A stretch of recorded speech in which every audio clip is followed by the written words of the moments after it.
would like us to live like two lighthouses at the mouth of a river, each with our own lamp. We would meet, of course, in cinemas and cafes, but then we would return to our towers, knowing the other was the light on the water.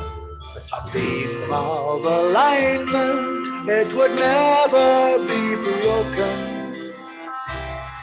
I would like us to live like two lighthouses at the mouth of a river, each with our own lamp. Fabulous. Welcome everyone to Fix It Cafe, and as part of Festival of Thrift's Fix It Fortnight. If you're following us on Facebook or through the Zoom links, you can also join us on social media. If you want to use the hashtag, I'm going to read them out because I have a terrible memory. Fix It Fortnight, Festival of Thrift, or Thrifty Pledge. And yes, we're on Twitter and Instagram.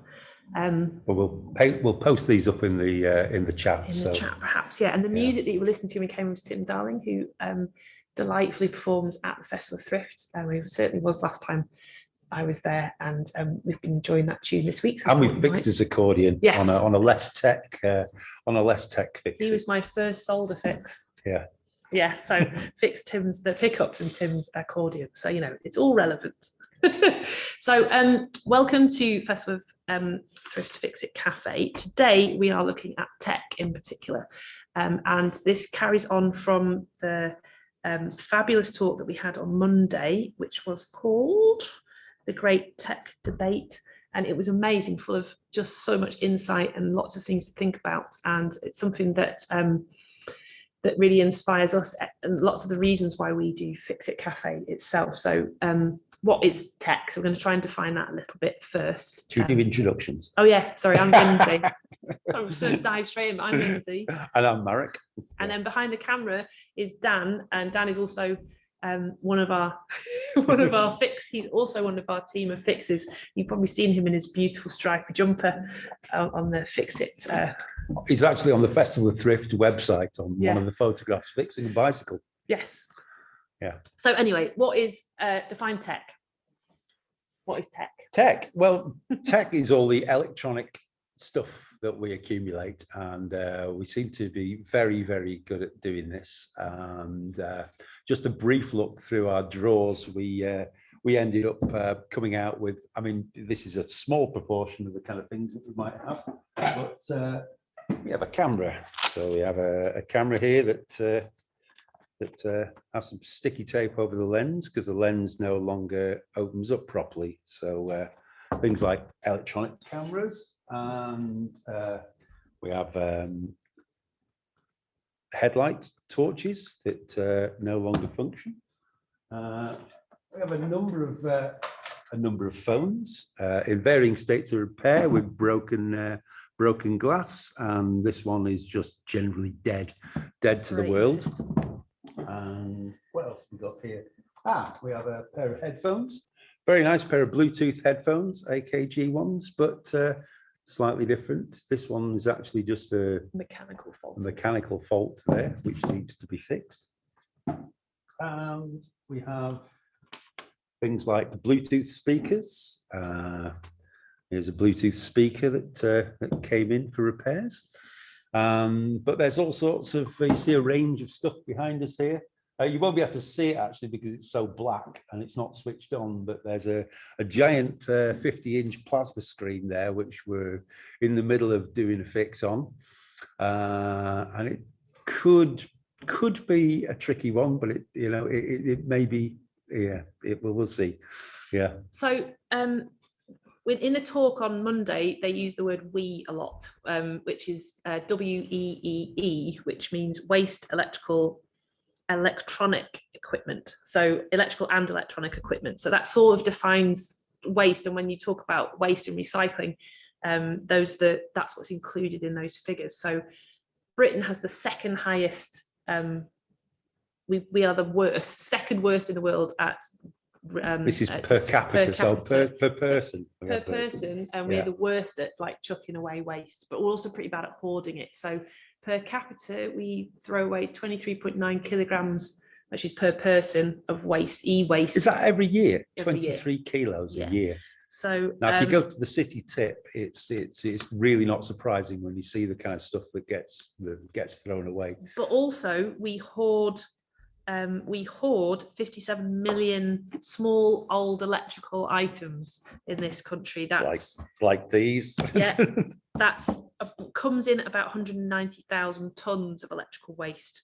That's works out at about 20 items per household. So we think we're like averaging about 60. Yeah, we think we've got more than that partly because of the work we do, we end up with a lot more stuff. But I think we work a lot in tech. There's a lot of redundancy in a lot of what we do in terms of camera equipment and varying bits of sort of computer equipment, sound equipment. A lot of that becomes sort of redundant as technology changes. And if we keep up with the current standards, so at the moment we're doing everything in glorious HD, but coming along the horizon is 4K, and 4K TV, 4K cameras, 4K editing, all means that everything needs to be upgraded again, and the stuff that we're using now won't be of any use anymore. Or so they would have us believe, really. So today, what we thought we'd do, so one of the reasons we do a lot of fixing is because we don't like to throw things away. We want to try and repair things. We want to try and keep things in movement, in an operation. But also we get a lot of wear and tear because of the life that we lead and the things that we want to fix, such as things like headphones and broken phones. So people bring a lot of tech to Fix It Cafe when we're able to run it. So we thought we'd start with what tools we use and what sort of the essential tools we think we use for fixing things, particularly tech, and then some of the cheaper versions of that. Then we thought we'd just go through some of the fixes that we've had, and as to while we show you the tools, the sorts of things that people bring to Fix It Cafe that we've been able to fix or we still haven't quite worked out how to fix.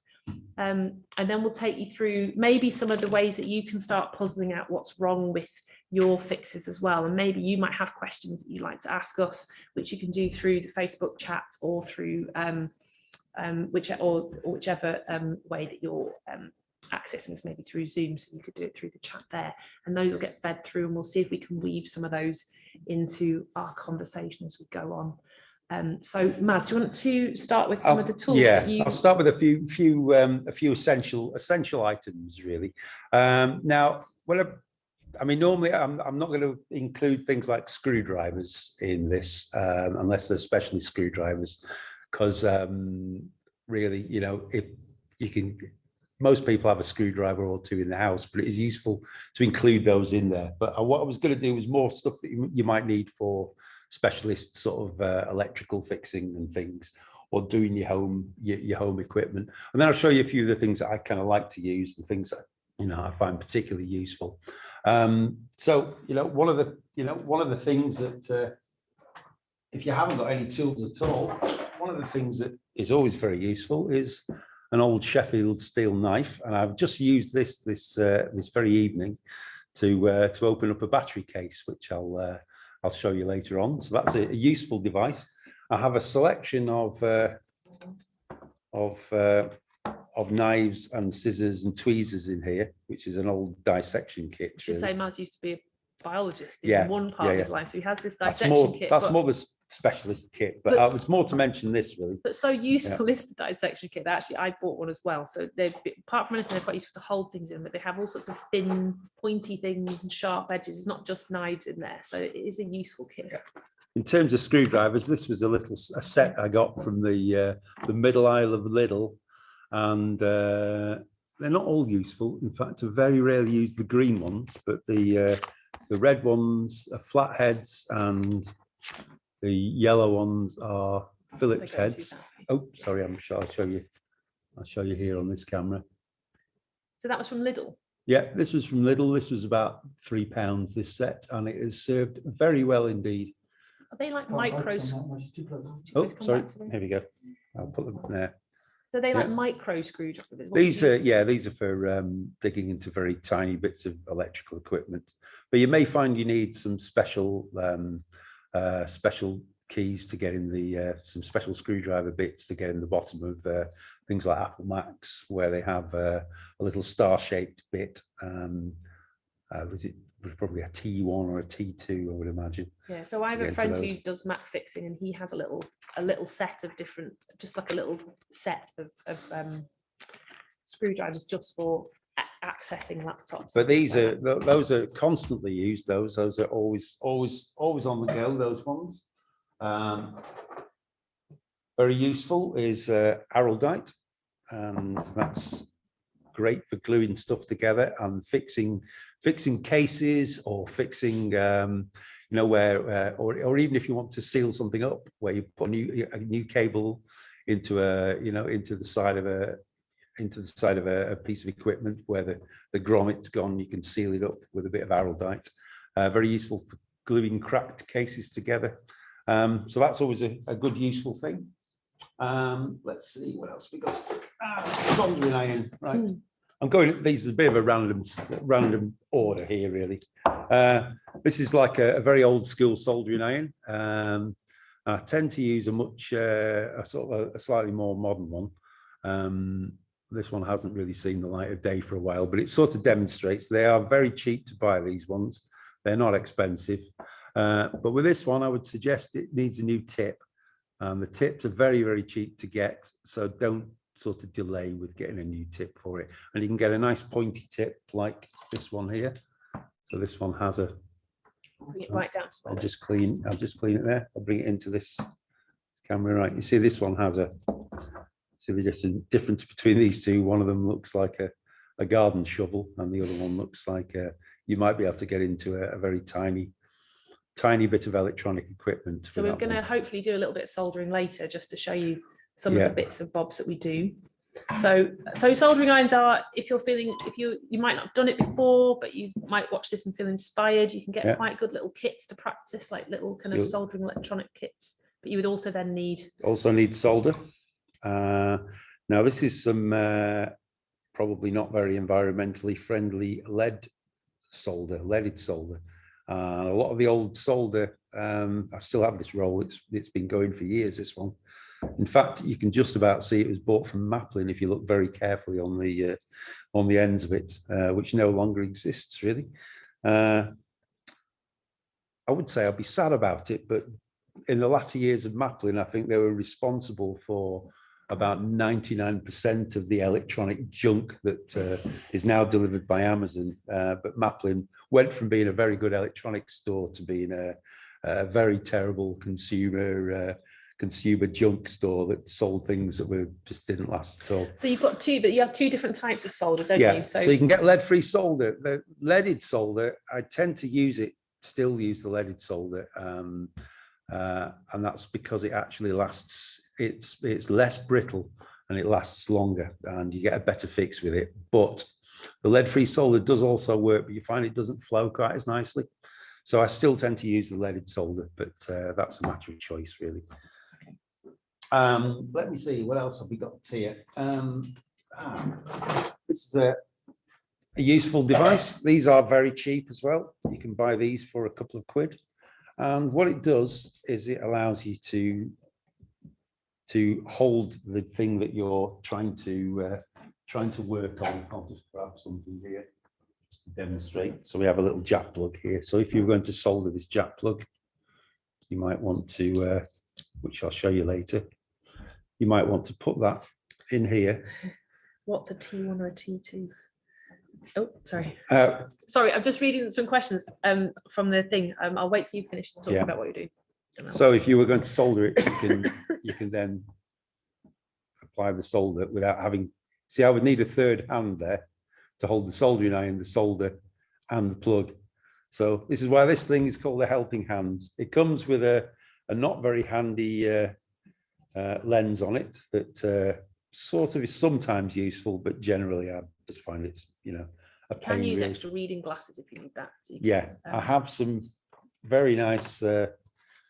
I'll show you in here now. Some clip-on glasses here, which are excellent for clipping over the top of these glasses. But they're not quite as useful now. I've got some special varifocal glasses. They're a bit difficult to use. So So. someone mentioned what's a T1 and T2, and every single like drill bit or screwdriver has a technical name. So if you were going to order one or buy one, or you needed to get a particular screwdriver or drill bit, like so lots of drill bits are called POSI 2 drill bits and things like that. And you might know flathead screwdriver, bits, yeah. And you flathead screwdriver or a Phillips head, so that's the cross, and the flathead is the straight old-fashioned one. So T1 and T2 are they're a type of screwdriver head. We're really rocking the cheap tools here. Yeah, cheap tools. This one, this has served me really well. This one, and if you can see the price there, this was actually purchased from Woolworths. If anyone actually still remembers Woolworths, see that there, Dan? Woolworths. Yeah, and it was reduced down to £6.98, which is so the socket set. What? Yeah. It's useful. The sockets are useful for undoing nuts and bolts, and there's a spanner set and a little Allen key set. These are Allen keys, and sometimes you'll need these to get into some devices And to tighten them up after as well. Yeah. Sometimes that's the fault, is that things need tightening as much as anything. Yeah. So I'll see if we've got a T bit in there. No, I don't have one. So apparently there's good I'll chat post info up going. So someone's answered the question. Right, that's good. Yeah, somebody's answering these questions. That's excellent. But yeah, there are a number of different types. There's Phillips head screwdrivers, which have, if you look at the top of them, they have an X-shaped profile on the top. There are POSI drive, which have a sort of a star-shaped profile. So they have a cross, and then they have an extra set of diagonal crosses. There are flatheads. The T30s are like a star-shaped one. And then there are a myriad of other ones, which I have in the fix-it boxes. I could go and root one out, but I'm not going to do it at the moment. Often what we do in fix it, so some of the things we have is almost like a tool library, so people can come down, and it might not be that you always need all of these things, but like once a year or every 3 years, you need a particular kind of screwdriver or drill bit, and often that's what people come to fix it for, is to try and get into things so they can fix them. So we've had, for instance, we talked about it a few times. We have like the Kenwood chef scenario, where the 1950s Kenwood chef is a flathead screwdriver to get into everything. The 1980s Kenwood chef, we had to get an angle grinder and make triangular shape. It was triangular, and we didn't have that drill bit, so we took one and changed it. We adapted it with the angle grinder when we were at Flexible Thrift, and the fix, once we got into the device, it was actually really fixable. So the small electrical thing. So sometimes it's just these kind of things that make things difficult to fix, and by us having a lot of tools, that means that people can try things at home if they get so far, that they can come and share them. And I think that's one thing that we always like to encourage, is that people, you kind of share those tools around and think about joining tool libraries or setting them up, because everyone doesn't need a drill all the time, but you might need it for a week. No, likewise, you may want to share a soldering iron. If somebody buys a nice soldering iron, like my temperature controlled one over here, I'll pull that over. That was about £30, that one. I think I paid about £5 on eBay for that one, but they were retailing at about 30 quid. Tools. So we've got where are you at with these? These are your main. These are still on the essentials here. We've got one here that's like a stand for your soldering iron, and very essential is a wet sponge. Now the reason for that is that you can clean your hot soldering iron on the wet sponge, and it stops the head from corroding. Like that one has been used without cleaning the head, and that's the reason. Sorry, Dan, do you want to? Yeah, that's the reason why it looks a little bit corroded and a bit manky on the end of it. Have you got it there? Yeah, as opposed to this one, which looks a little bit shinier. A bit shinier. So if I clean that off there, you see. Oops. Yeah. You see that looks a bit tidier. And that really does help you when you're trying to solder things, because there's nothing like getting blobs of scurf and scum floating into your solder weld to stop it from working properly. So a very clean soldering iron is always a good idea. So solder stand and the sponge. And then we come to a sort of, this would always be a useful thing, a magnifying glass. So a decent quality one. I say decent quality, that's a cheap plastic one, but it's actually really good and really useful. Like a reading. Yeah, it's like a reading one. It has a little battery powered light in it, but I never really bother with the light on that. Tend to use lights like this. This angle poise lamp is rather good. This is quite useful for getting in close, so you can bring it right into the job. It's very important to have good light because light. Especially when you get to my age, you find that your eyes don't work quite as well without really bright light, and it's much easier to focus on things, much easier to see what you're doing, especially on really fiddly jobs. So it's better to have a light, even though you can get things like this where they have a light built into them. But that was, that's next to no money at all for the magnifying glass. And another thing you'll need is probably something like this, which is there you go. This is a sinometer. It's a multimeter, digital multimeter, and this is a very cheap Chinese model. The cheap ones are okay for doing very basic things like checking sort of battery voltages and things like that. I would stay off the mains power with them. I wouldn't really poke them into mains, really. They're not, the protection circuits in them aren't very good. So I'd stay off high voltages, but they're useful as tracking devices to find out. So if you put them on the ohms setting, quite often they'll have a little beep where the ohms is this little horseshoe shaped thing there. And you can test, put it on there, you'll see it might have a beep on this one, it might not. Sometimes you have a switchable beep, but you can test to see. Yeah, what I'll do is I'll show you that my knife is conductive here. So,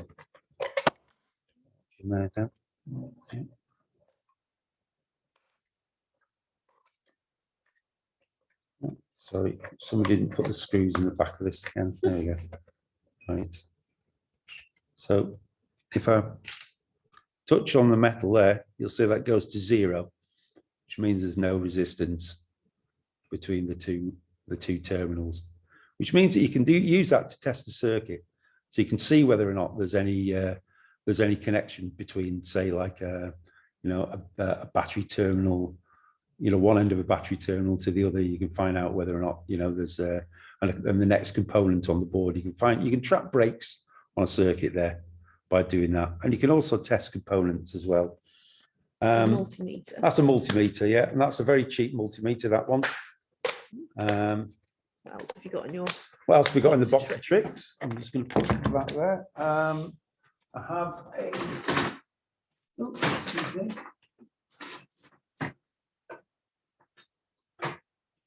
Tangly cables. What is it that you've got? I'll just be a moment. So while Maz is untangling his cables, yeah. So what fixes have we had? I think we've lots of things we have all sorts of things that come to Fix It Cafe. Digital radios we get a lot of, laptops, tablets, TVs, headphones, chargers, power banks, CD players, phones, Bluetooth sound devices, and then actually we get a lot of audio equipment, so like mixing desks and synths and things like that, where so people come in to use their soldering equipment and our screwdriver sets to get them apart. Things that we find quite difficult to fix often are things like DAB radios. Often they're often cheaply made, I think, and it's difficult to find where the faults lie within the radios. But the things that, oddly, that we've been able to fix are where we had one radio, for instance, where the transformer was wrong on the radio. So they had the wrong transformer, which is the wrong power pack to sit in the radio. Is that what you're pulling apart there? Well, yeah, actually, this brings me nicely onto this here, really, this is a rather large one. I couldn't find a sort of smaller, more domestic one than this, but it does the same thing. And you'll see on the front, you've got a switchable switchable power supply on the front, and this one's quite crude. A lot of them you get voltages in between 3, 4, 5, 6, 7, 8, 9, 10, 12 volts, and quite often you can be a bit more precise with the voltage, but it is regulated, which does mean it stays quite constant with its voltage, whereas very cheap ones might vary quite wildly.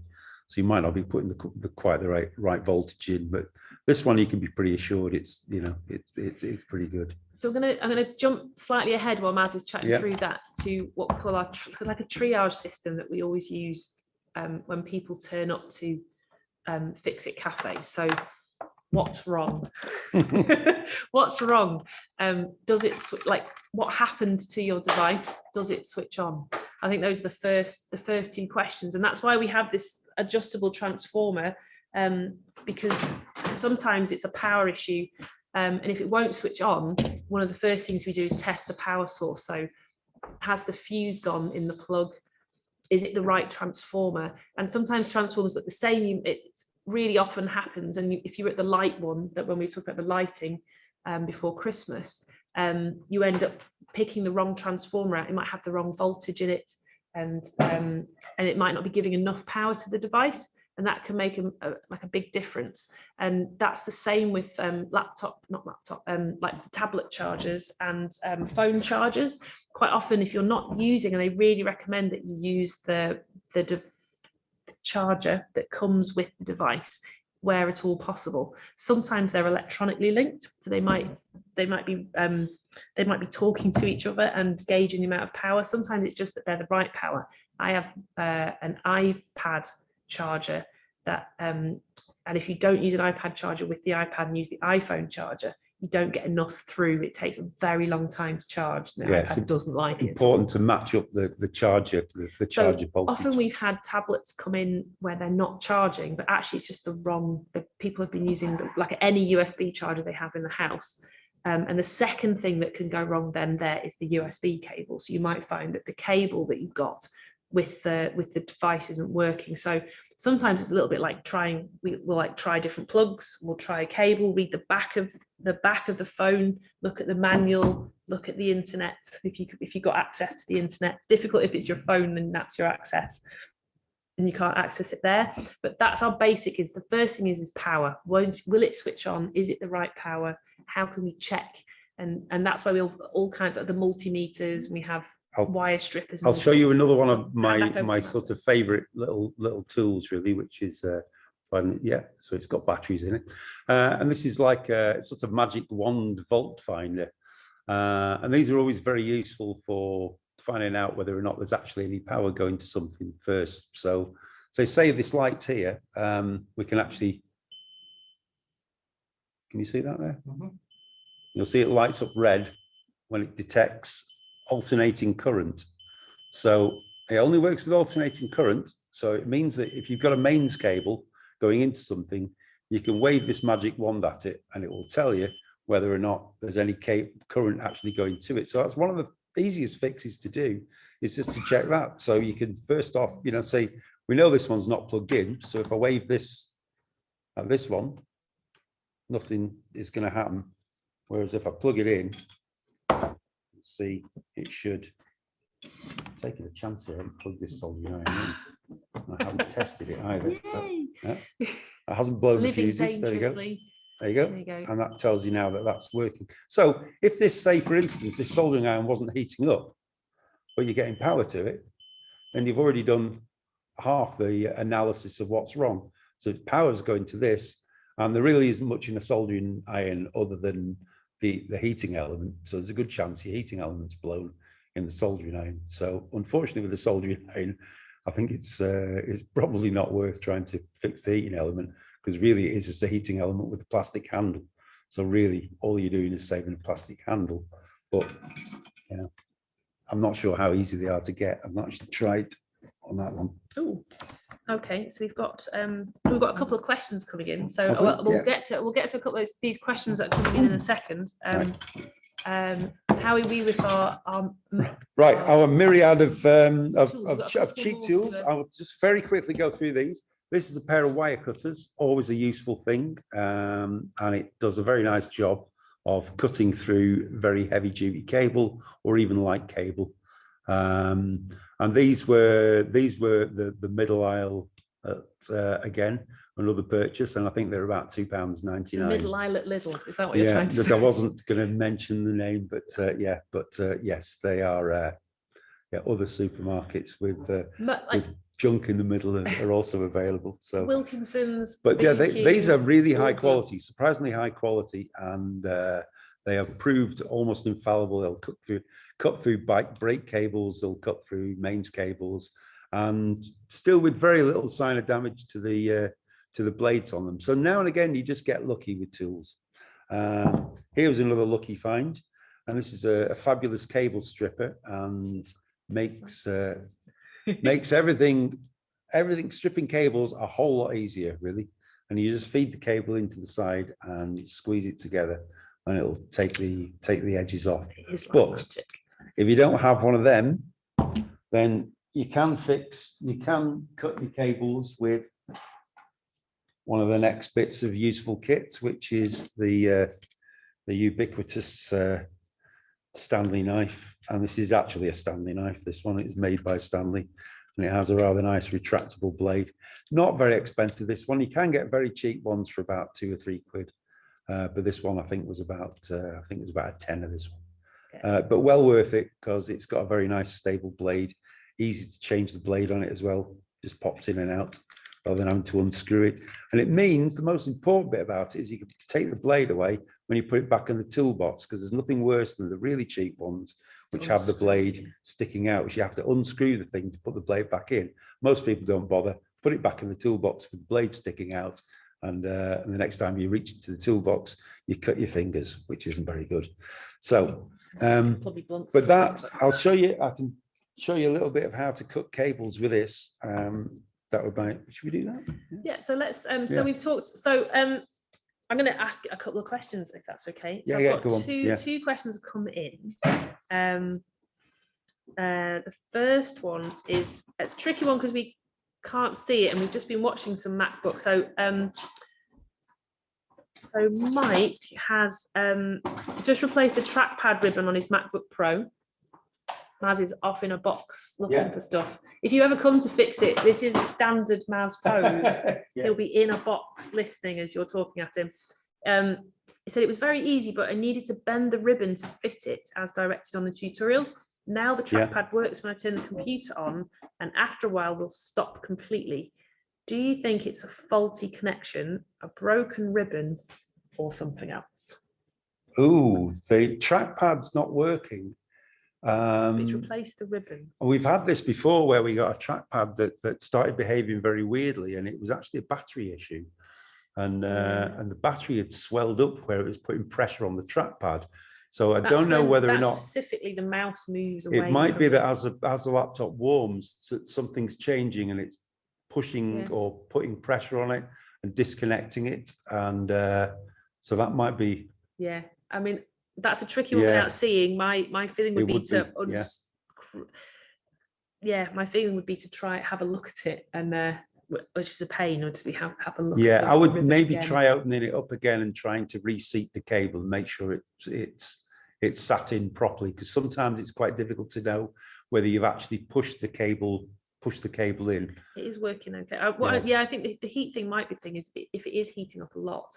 There is a specific fault with some Macs which is slightly different to that, and what happens is the batteries, I don't know if it still does it in the old Mac iBook.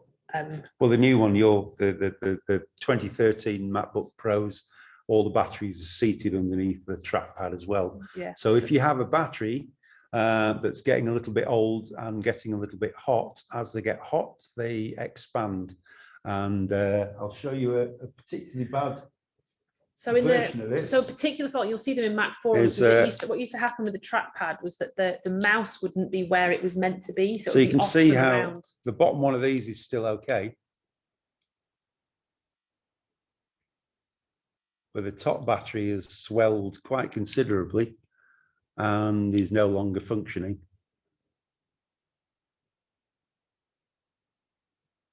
that extra increase in width can put pressure on components, and with the trackpad, if it's pushing on the bottom of the trackpad, it could prevent it from working properly. So, but yeah, I think I'd look at reseating it first, or have a look and just check that in. But and then, also check the condition of your batteries as well. I think have a look at that. That might be it. Okay, so I'm not sure that worth a try. Might be some help. So there's another question for Emma. Where could you get a second-hand replacement cable? I've got a new printer, which then stopped turning on. Instead of the manufacturer offering to repair, they sent me a new one without a cable, so I had to use the old one. I'd like to try and repair the old one, but need a cable. I'm also fixing things, but I do get a bit worried about domestic electrical appliances, especially those which are plugged in most of the time. Our local tip where I spend a lot of time, so I'm reading out your whole text, Emma, sorry, I'm just reading it. They snip all the plugs off electrical items because they don't want people to try to fix them or take them away. They say it's because of fire safety. So my question is basically, what can I do to mitigate fire risk? Or what's the best way to check something is safe? And that's a second one. So it was two questions there. That's one from Lorna, and the first one was from Emma. So that's sort of two cable related questions. A second-hand replacement cable for a new printer. So it depends on the cable. So if you want to fix the old cable for I presume this is the power cable. I'm assuming it's a power cable, not the USB cable. So it's probably a specialist cable, because they like to do that on printers. So it probably would have to look maybe. What are they called? I call them figure of 8 cables. You have a kettle lead, like the old-fashioned kettle leads. Yeah, IEC 13, I think. Yeah, there's an IEC 13 cable, but a kettle lead for everyone else. And then the other ones that look like a sort of little figure of 8 on the back. Has that got a name? Well, it does, yes. I think it's IEC 9, I think. Okay, so you've got two cables there. There's no printer cables. The last printer I had, you just plug that straight in to the back of the printer. So if you don't have a transformer on your printer, if it's just the plug straight from the plug to the wall, you can pick up those cables. If it's a standard cable you can probably get it from at the moment from you could either get it from eBay is quite a good source, to pick up second-hand cables. If it's actually the transformer, which is like a brick that you plug a cable into the end of, and then the other end of the cable goes into your printer. If it needs a transformer, then you need to get another transformer, really, rather than just the cable.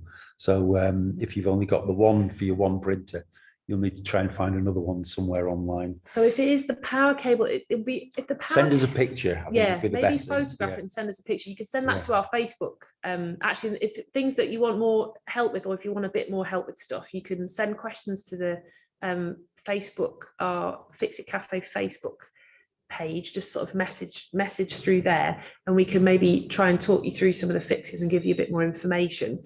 You don't want to. So you can buy cables. Sometimes it's things like fuses that have gone, but because modern plugs are often sealed shut, they're often like you can't screw them apart anymore, but you can replace a plug. So if you don't feel comfortable doing that, you can replace the whole. You can buy the cable with the plug in. You can change the fuses though, can't you? You pop them out. You can change the fuses, You've got a so make sure you got the right fuse in it is one of the most sort of important things you can do to sort of to protect yourself from plugging in a new device into the mains. So if there's something wrong with it, the chances are it'll blow the fuse first. Most of your domestic electrics are RCD protected. So if it senses a residual current device, that is RCD, and if it senses any leakage to earth, so if there's any damage to the device and it's unsafe to plug in, when you plug it into the mains, it will actually flip the switch on your fuse board, which feels quite dramatic, but that will give you it shows it's working. If you don't have one of those and you just have a fuse on your fuse board, like a very, very old school fuse board in your house, then you're relying on the current going through the fuse to be your protection there, really, which is a lot slower and a bit more dangerous, really. So pat tests are another way, except not everyone has the opportunity or the the capability for pattern testing. Yeah, so I'm just thinking you might have answered some of Lorna's questions there about how can you make, so if you're wanting to kind of put a new plug on, you might have an old lamp and that's has a plug that you can check. What can you do to kind of make sure that you're doing that safely? You're doing it right. Well, and similarly, if you're doing electrical fixes, what are the sort of things that you can do to make sure that you're safe doing that? Well, never work with it plugged in is, unless you know what you're doing. So, if you're doing any kind of fixes to it, make sure you unplug it and make sure you make it safe. So if you are going to test it, then, so say you've taken an electronic device apart, you've got it there on the bench in front of you, and you're about to plug it in. Yeah, good old plug, yeah.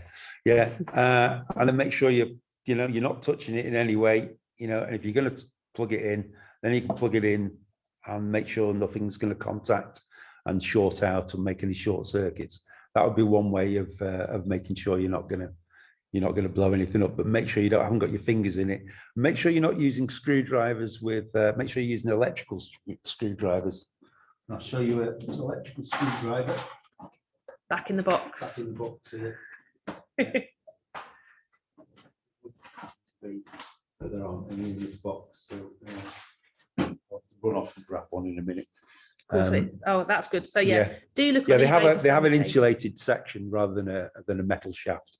They're insulated down the shaft, so if you touch anything whilst you're working on something. But most important with plug sockets, they often come when you first get a new plug. They come with a little cardboard insert over the end of it. And if you look at that, most people don't really. Most people just either leave them on the plug and never look at them at all, or chuck them away. But quite often when you look at them, it gives you very clear instructions about how long to make the cables and how much wire to strip off the end of the cables and which order they go in. And if you follow those instructions, they're quite graphic and quite detailed, then you should be. There are some excellent diagrams on changing plugs and how to, and because where to put the colours of cable, like where to put the colours and where they sit in the plug. And as I say, most new plugs have that diagram on them. But if you happen to lose it, or for instance, you decide to use an older plug, because all the plugs are the same on the inside. If you want to use an older plug and put it on a different device, maybe making sure that the fuse is correct for the device that you're using. Then go online, find UK plug. So you're changing, like a UK plug is different to a European plug and to an American plug. So make sure you're looking for a UK diagram. So it's got these the usual 3 pins that you don't want to tread on. This one's got 13 amp. It's got 13 amp written on it because it's on this device. It shouldn't need to be really, but no. Yeah. But so we did talk. We did talk a little bit about fuses, and actually selecting the correct fuse. Yeah, fuses are often one of the things that we check, and often it is a fuse that's gone. And maybe I think because we have the RCD switches in the house, I don't know if we've got a more stable power. So maybe we've got better made electrical equipment. Actually, the voltage is lower in a lot of the stuff we use. Fuses don't pop so much; they don't go as much as they used to. I think, but in the same way that light bulbs don't go. Actually, weirdly, as you always say, when we had lamps brought, always check the light bulbs, because sometimes you forget that light bulbs break, and often that's the thing that's broken, is the light bulb. Yeah. So we've had quite a few lamps come in that did just need a new bulb. But also the next thing is then the fuse. Has the fuse blown? And what do you use? How do you know if it's blown? How do you fix it? So if you were going to change a fuse on one of these, you need a screwdriver to undo the plug. And I will, in fact, I'm going to go and get an electrical screwdriver.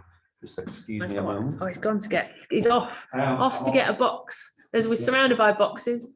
And I was going to actually, whilst you're doing plugs, I'm going to,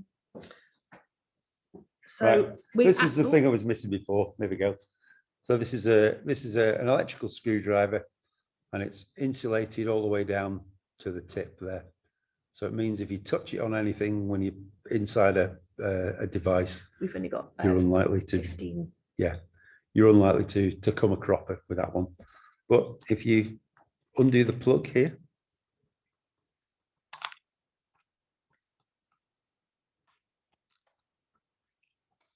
you see it has a 3 amp 3 amp fuse in there. So these things just pop out quite easily, and you can replace that. You can buy them from You can buy those from Wilko's, yeah. So the general rule these days is that anything under 700 watts has a 3 amp fuse. Anything over 700 watts has a 13 amp fuse. And that's the easiest way to remember it. You just remember those. Under 700, 3 amp, over 700, 13 amp.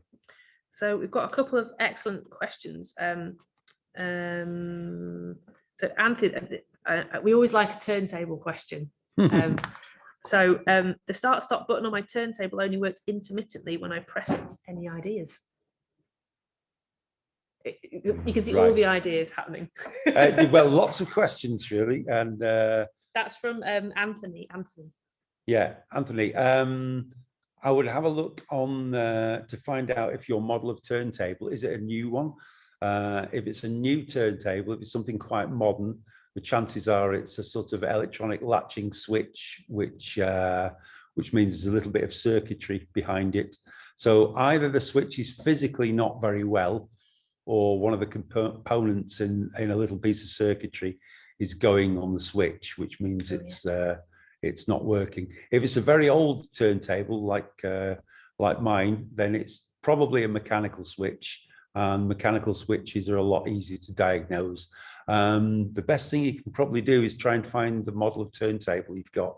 Have a look on the internet and find out if anyone else has experienced the same problem.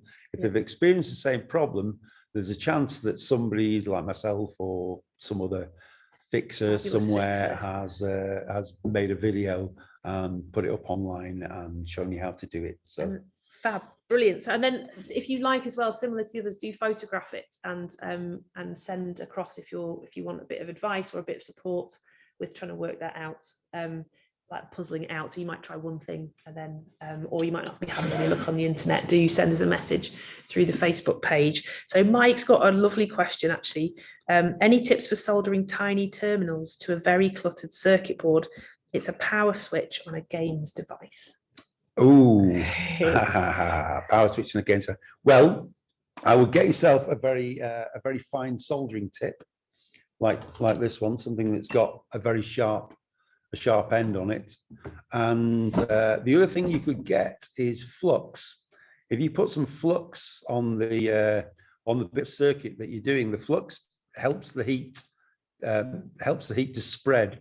So you can put the flux over the top of the solder. When you dip the soldering iron into the flux, it will heat up the solder. So what you can do is you can put a tiny bit of solder on one of the terminals, and then you can almost smear it across the other terminals, leave a bit of solder, fresh solder on the terminals. And when you put your plug in, is it like I'm guessing it's like a USB type plug. When you put your plug in, then you can, if you embed that into the flux and then heat up the flux, it should weld together with the plug and the circuit board. But again, there's some like they're more really expensive bits of kit, like hot air rework stations that where you actually have it's like a miniature hairdryer where you can heat things to a very high temperature. Like a solder remover. So if you've got old damaged solder that you need to take off, you can it's like a little vacuum. It takes the solder off the circuit, so you don't need to clean it up and get rid of things. Oh yeah. Solder remover. That's and good. Then good eyes. I mean, like so. This is an essential piece of kit when you're dealing with really fiddly electronics, which is a little binocular microscope that I picked up. And it's really great for doing really nasty little fiddly jobs like that, because there's nothing like being able to see it that big to make it a whole lot easier than doing something that is so small you can barely see it. Now, the magnifying glasses are quite good for that, but when you're doing really fiddly solder jobs, you really want to be able to see it very clearly indeed. And the tip of your soldering iron will look like a railway sleeper when it's coming in from the side of the view, but it does mean that you can be very accurate about where you put in your solder. So I would recommend either borrowing or if you can, one of these types of things if you can get hold of one. If you can't, then get yourself a good magnifying glass and mount it on a stand so that you can actually have your hands free, so you're not using it. You know, if you can put it on a clamp and you can look through it and get it as good a magnification, good light as well, that would really help. Good light, steady hands. And then we do like watch a lot of videos of people. If you've got the same fault, often if it's a gaming device, the fault will be similar. Other people will have had the same fault. So really check in with what other people have done. YouTube is absolutely your friend. TVs, monitors. We had one of our fixers who comes down here brought a monitor down.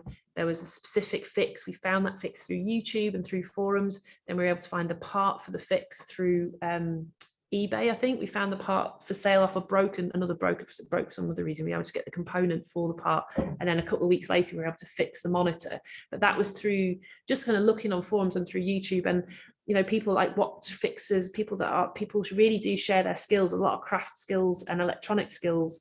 And you know, like people want to share that when they've puzzled it out and worked out how to fix it. They're like really keen to let everyone else not go through the same amount of pain to kind of get their fixes done. This was, I think we're probably going to run out of time to do this, but I was maybe even going to give this one a try, which is, but I can show you a little bit more about it. This was exactly what we did with that. Found a video on YouTube that told you how to replace the batteries in a Nikon power pack here. So what I did was, so if I've already used the butter knife to get into this one, and so lithium ion batteries are, you know, that's what we're going to be putting in electric break cars. my way into that's this. What we use to power camcorders and cameras and things like that. So we're sort of, and then I've got two that have just gone on devices that we've got in the home. So we sort of curiously like, can we fix those things? So here we go. We have some, and surprise, surprise. Now I've opened it up. I've found that I've actually got the wrong size cells for this. So they're actually, so there you go. Yeah. But that's fine. But that's part of the puzzle. So we bought some that are too big. We've got some that are too small. Yeah. So we're going to try and find a fix. So now I've actually opened this up. I can see there's some numbers on here, which is 18490. And what that means, that's quite interesting actually, because of this one here says 14500 on it. And it's a mystery number. But I found out this mystery number, can you see that, Dan? Yeah. That mystery number means that it's 14 millimeters across and 500 millimeters long. And this one here is obviously 184 millimeters long. We got that back of it. 184 millimeters long and 90 millimeters across. So I should have opened up the battery, but I thought we'd do that sort of as part of today, really. So live and learn. I've got some rechargeable lithium-ion batteries that we can insert into another device. So yeah. So I mean, lithium-ion is it's the kind of we've been looking a little bit into it. Is it a good or bad thing? It's part of our new kind of car systems if we're going forward, and nearly all the electronic devices, phones, all of those things have lithium ion in them. I've got a great fact. You can find my sheet of paper. I think in Australia they use 3,300 tons of lithium ion a year, and they only manage to recycle about 2% of that. So I mean, this isn't recycling as such. We're just trying to see if we can maintain our electronics and keep them going. But the problem of recycling and how do we recycle these things effectively, and looking at the resources that we use. And that's another part of what we're interested in at Fix It, is to try and expand that knowledge. We want to get things fixed and keep things working, but then also think about what resources and where does it, when we do need to, things do become obsolete, like monitors, when we upgrade our monitors, and like we've got some monitors behind us that just don't work with computers anymore because the resolutions of the screens are so small. How do we dispose of those correctly, and how do we design things that can be circularly disposed of, which is really interesting. So some Nikon, things you can't keep them going forever. I think we can send that back to Nikon. I think they can actually. That's not one of Nikon's batteries. It's not a Nikon battery. No. If it was a Nikon, and actually, there's two things actually that we talked about on Monday, which are interesting. One is that. And one of the things I would encourage you to do with all your devices is, one is to keep an eye on the guarantees, and two is to and use those guarantees. If things break, get in touch with the company. But if you register your devices with the company that make them, you can often get a lot more help from them. Gives you a bit more clout with the manufacturer. You know, they know you're a customer, they know you haven't bought it, you know, sort of from a secondhand shop somewhere. Yeah. And so talking because we've just taken apart this battery, but the same camera device has an intermittent battery fault in it, which Nikon will replace for free. They'll take that camera back and fix it and send it back for me. Also, if you have a Dyson device, if you register your devices with Dyson, they have all kinds of information about how to fix your different Dyson devices. And we had a question from Paulus, I think, on this week about how to fix one of the air fan filters, like a Dyson heating, cooling, filtering system. And there's quite a lot of information on their website about how you can fix that, but also getting replacement parts. And I know from experience that you can get Dyson batteries and you get different parts of the Dyson and replace those bits together. So it's really the nice thing is about them is that their parts come to the same price if you buy them in bits as they do as a whole item. So if you bought a Dyson in bits and put it together, it would cost the same. It costs the same, yeah, which I kind of respect them for that, really. And that's, you know, it's a good way to go, rather than having to do, you know, a massive high premium price on spares.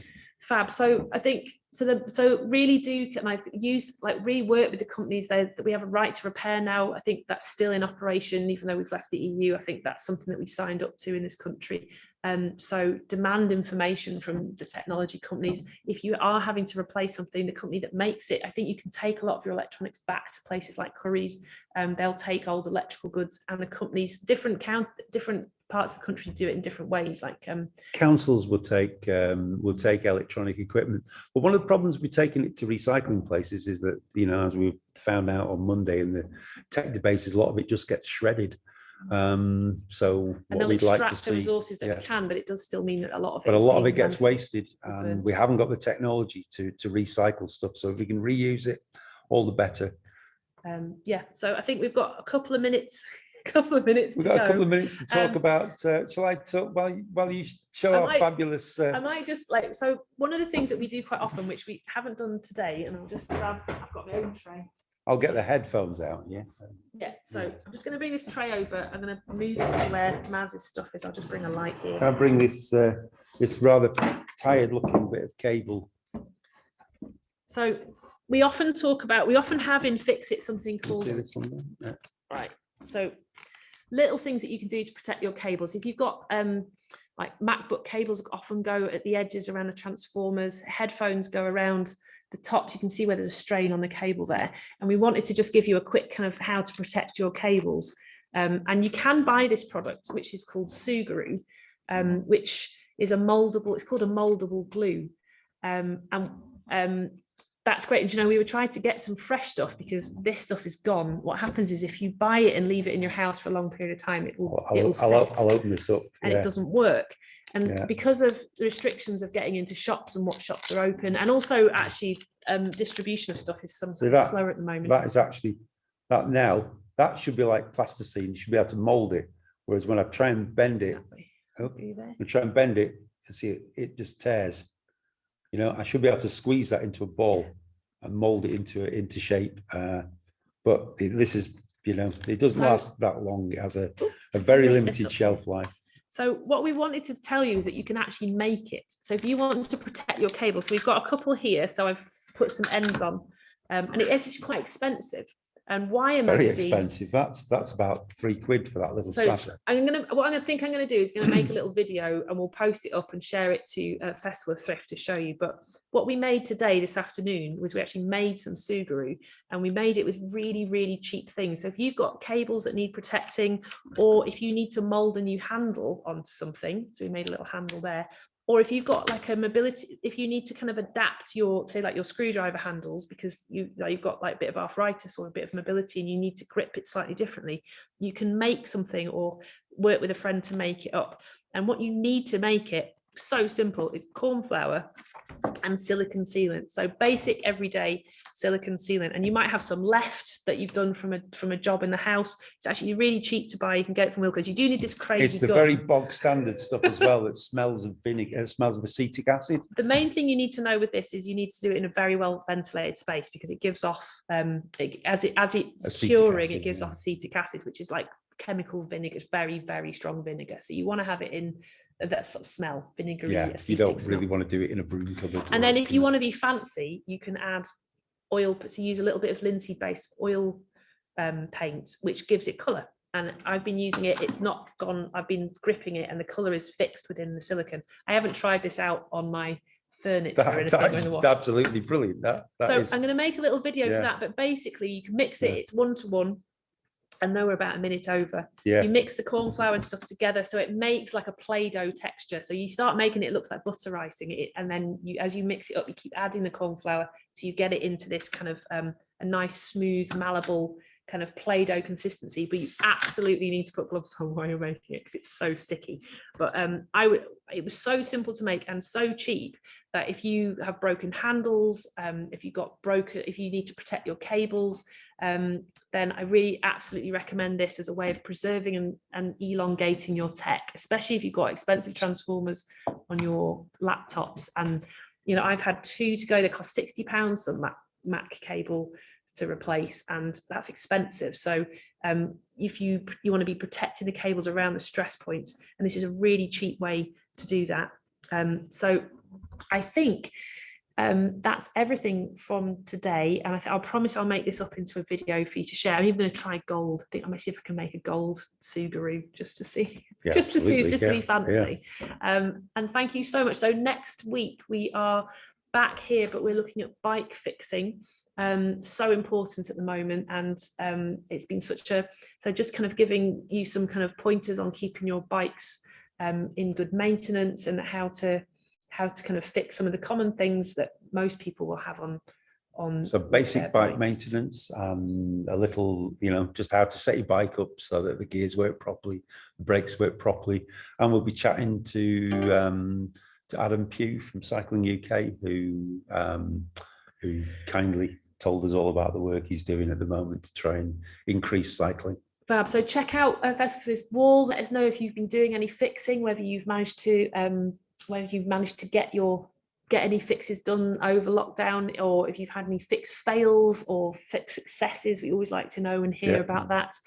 Check out the pledge wall on Fix It Failed. It's not failed yet. Not yet. Fix It Start. Fix It Start. Yeah. So fix It start. False Start. That one. Fix It False Start. Absolutely. So thank you so much for joining us, and we'll see you next week. And I'll put some tunes on. Check out Tim Darling on Bandcamp.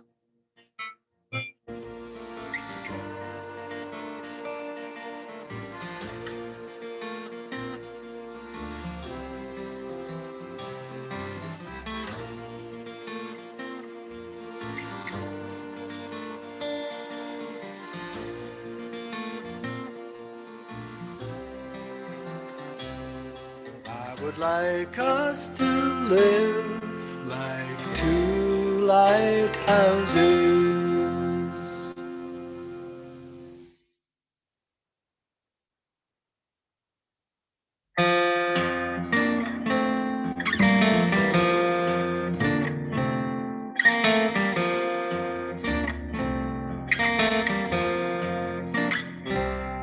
I would like us to live like 2 lighthouses at the mouth of a river, each with her own lamp. We could see each other across the water, which would be dangerous and uncrossable. I could watch your shape, your warm shadow, moving in the upper room. We would have jokes that were only ours, signs and secrets, flares on birthdays, a rocket had Christmas. Clouds would be cities, we would look for omens and learn the impossible language of birds.